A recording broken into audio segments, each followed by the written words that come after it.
নমস্কার। এই বছর 29শে মার্চ মীন রাশির শনিতে প্রবেশের ফলে মেষ রাশির প্রথম 7.5 কুপ্রভাব চলবে। মেষ রাশির 7.5 প্রভাব কিন্তু অত্যন্ত অশুভ প্রভাব। আপনারা এই অশুভ প্রভাব থেকে কিভাবে রক্ষা পাবেন সেটা আজকে আমি আলোচনা করছি। মেষ রাশি প্রথম চরণের 7.5 আপনারা এই সময় শুকনো নারকেল এবং বাদাম যে কোনো ব্যক্তিকে দান করবেন। বট গাছের নিচে আপনারা দুধ ঢালবেন এবং ভৈরব মন্দিরে গিয়ে পুজো পাঠ করবেন।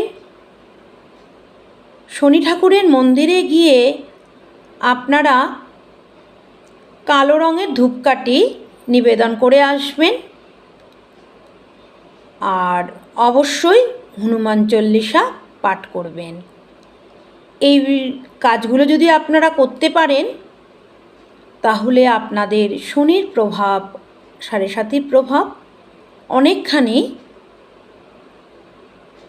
অশুভর পরিবর্তন শুভ পরিবর্তনের রাস্তা খুলে আসবে।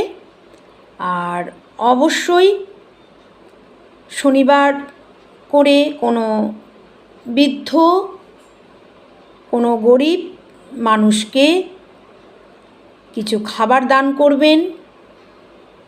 আর কালো জাতীয় বস্ত্র আপনারা এই সময় কোনো মতেই পরিধান করবেন না।